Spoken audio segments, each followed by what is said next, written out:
बिस्मिल्लाहिर्रहमानिर्रहीम। अस्सलाम वालेकुम नादरीन, आप यूट्यूब चैनल देख रहे हैं। मैं इमरान खान हूँ। नादरीन, ये बहुत इंपॉर्टेंट वीलॉग है क्योंकि इसमें मैं आपको बताऊंगा कि डोनाल्ड ट्रंप का फार्मूला क्या है और वो क्या चाह रहे हैं, इसराइल के लिए क्या करना चाह रहे हैं, और क्या वाकई फ़लस्तीन जो है वो एक रियासत के तौर पर उभर के सामने आ सकता है, और इसमें पाकिस्तान का रोल क्या है। ये जो एक अमन मुआहदा जिसको नाम दिया जा रहा है, इसमें अमन कितना है और मामलात किस तरफ जाएंगे। तो मैं आपको वन लाइनर बता दूं कि ये डोनाल्ड ट्रंप से बढ़ के इसराइल का दोस्त आज तक कोई नहीं हुआ। ये डोनाल्ड ट्रंप का अपना एक दावा है और उन्होंने अपने मुंह से ये बात की है। और इसराइल को महफूज बनाने के लिए डोनाल्ड ट्रंप ने हर हद तक जाने की कोशिश की है, और ये उन्हीं कोशिशों का एक हिस्सा है कि जितने भी खतरात इसराइल के लिए इस पूरे खित्ते में हैं उन्हें ख़त्म कर दिया जाए। आपको थोड़ा सा बैकग्राउंड देखना पड़ेगा और कुछ नक्शे देखने पड़ेंगे, फिर आपको समझ आएगी। लेकिन पहले जो दस्तयाब हमारे पास अमन मुआहदा है, जिस पे शहबाज शरीफ साहब दुनिया के वो पहले लीडर हैं जिन्होंने कहा जी कि मुझे तो मंजूर है, बल्कि मैं पूरी तरह से बैक करता हूँ। डोनाल्ड ट्रंप का वो मुआहदा अभी दुनिया के सामने नहीं आया। उन्होंने वो शेयर किया खुफिया तौर पे मुसलमान मुल्कों से और उनसे कहा कि जी मैं ये करने जा रहा हूँ, और अभी ये खबर बाहर आई और शहबाज शरीफ साहब ने कहा जी मैं तो इससे इत्तफाक करता हूँ फौरी तौर पे। सबसे पहले ट्वीट उन्होंने दाग दिया। फिर 6 मुसलमान मुल्क हैं जिन्होंने मिलकर इसके ऊपर मुश्तरका तौर पे एक बयान भी जारी किया, जिनमें सऊदीया, उर्दन, अरब अमारात, इंडोनेशिया, कतर, मिस्र, तुर्की और पाकिस्तान, ये मुख्तलिफ ममालिक हैं। इन्होंने मिलकर एक वजारत खारजा जो इन मुल्कों के हैं, उन्होंने मिलकर कहा जी डोनाल्ड ट्रंप का जो मनसूबा है वो बिल्कुल ठीक है, हम उसके साथ खड़े हैं। और उसके बाद डोनाल्ड ट्रंप जाकर मिले नेतन्याहू को, इसराइली वज़ीर आज़म को, इसराइली वज़ीर आज़म के साथ बातचीत की, वहाँ पे मामला तय किया और फिर कहा कि नेतन्याहू भी मान गया। यानी ये जो डोनाल्ड ट्रंप का मनसूबा है इसके ऊपर पाकिस्तान सबसे पहले मान गया, बाकी लोग पहले मान गए और नेतन्याहू को बाद में मनाया गया। डोनाल्ड ट्रंप ने एक और बात की, उन्होंने कहा जी डे 1 से, शुरू से, बिगनिंग से, जब ये मामला शुरू हुआ था ना, जब डोनाल्ड ट्रंप ये प्लान कर रहा था कि अब क्या करना है फ़लस्तीन में, इसराइल में क्या करना है, किस तरीके से करना है, तो अब्राहम अकॉर्ड के मामले पे पाकिस्तान का फील्ड मार्शल आसिम मुनीर और पाकिस्तान का वज़ीर आज़म शहबाज शरीफ, ये दोनों मेरे साथ थे पहले दिन से, और इन्होंने मुझे 100% सपोर्ट दी है। यानी डोनाल्ड ट्रंप का ये कहना है कि अब्राहम अकॉर्ड के मामले पे, अब्राहम अकॉर्ड क्या है एक्चुअली, तो ये पहले भी इन्होंने ये कहा था कि हम फ़लस्तीनियों की मदद करेंगे, फ़लस्तीनियों को इमदाद पहुंचाएंगे, फ़लस्तीनियों के लिए बेहतरीन माहौल पैदा करेंगे, और कई मुल्कों से अब्राहम अकॉर्ड के ऊपर दस्तखत करवा दिए। लेकिन उसके बाद फ़लस्तीनियों का बदतरीन कत्लेआम हुआ, तारीख एक रकम हो गई। ये अब्राहम अकॉर्ड है क्या? ये इसराइल को तस्लीम करने का एक तरीका है। माजी में डोनाल्ड ट्रंप ने कुछ मुसलमान मुल्कों से वादा किया था, बहरीन से, यूएई से, दीगर मुल्कों से, कि हम फ़लस्तीनियों को बहुत सारे हकूक देने जा रहे हैं, हम फ़लस्तीनियों को बहुत सारी इमदाद देने जा रहे हैं, उनकी तामीरें नौ करने जा रहे हैं, लिहाजा आप आएँ और फ़लस्तीनियों की खातिर आप तस्लीम कर लें इसराइल को। तो उन्होंने अब्राहम अकॉर्ड के जरिए से इसराइल को तस्लीम कर लिया, और उसके बाद फ़लस्तीनियों की इतनी लाशें बिछी हैं कि 70,000 फ़लस्तीनी गुज़िश्ता 2 साल से पहले कत्ल हो गए, और बदतरीन हमले हुए। आज भी उनके ऊपर हमले हो रहे हैं। अभी जब मैं आपसे बात कर रहा हूँ अभी भी उनके ऊपर अटैक हो रहे हैं। जंगबंदी तो हुई नहीं।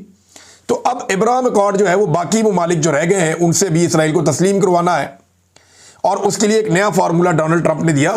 फार्मूला दुनिया के सामने नहीं आया अभी तक, लेकिन वो ये कहते हैं कि इस फार्मूले के ऊपर आसिम मुनीर और शहबाज शरीफ दोनों मेरे साथ शुरू से बिल्कुल मुत्तफिक है, और मेरे साथ 100% उन्होंने यकीन दिलाया कि वो खड़े हैं। फिर बाकी ममालिक ने भी, जनाब मुसलमान ममालिक ने कह दिया। अब ट्रंप का फार्मूला है क्या जो अभी तक चीज़ें सामने आई, जरा वो आप जान लें।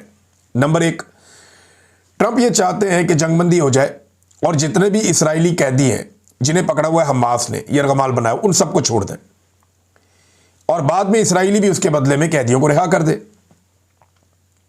फिर आहिस्ता आहिस्ता फौज वहां से निकल दी जाए, उसकी टाइमलाइन कोई नहीं है, लेकिन यहां पे मुख्तलिफ ममालिक की एक फोर्स, जैसे नेटो की फोर्स होती है ना, जैसे मुसलमान मुल्कों की एक फोर्स होती है, जैसे मिला जुला के बहुत सारी फौजों की मिला के एक फौज बना के किसी इलाके में बिठाई जाती है कि यहां पे आपने अमन कायम करना है, और अमन कायम करने के लिए जिन इलाकों में इनको बिठाया जाएगा वहां पे हर तरह का असला, हर तरह की चीज़, उसके खिलाफ एक एक्शन होगा, एक सफाया होगा। तो उसमें पाकिस्तान की फ़ौज को भी शामिल किया जाएगा, और पाकिस्तान जो है वो अब अब्राहम अकॉर्ड के ऊपर बिल्कुल राज़ी है, किसी किस्म की कोई रुकावट नहीं है। पाकिस्तान की हुकूमत ने ये काम आसिम मुनीर साहब की एक्सटेंशन से पहले कर देना, और ये इनको पहले करना होगा हर हाल में। तो ये काम अब होने जा रहा है कि पाकिस्तान इसराइल को तस्लीम कर दे या अब्राहम अकॉर्ड का हिस्सा बनने जा रहा है। सिंपल अगर आप ये कहें तो कान को इधर से पकड़ लें या इधर से पकड़ लें, ये पाकिस्तान करने जा रहा है। मामला ट्रंप का नहीं, ट्रंप ने वही किया जो शुरू से करता चला आ रहा है और वो अपने मुंह से कहता है कि मैं ये करूंगा। नेतन्याहू ने जो किया वो अपने मुंह से कहता है मैंने करना, मैं करूंगा।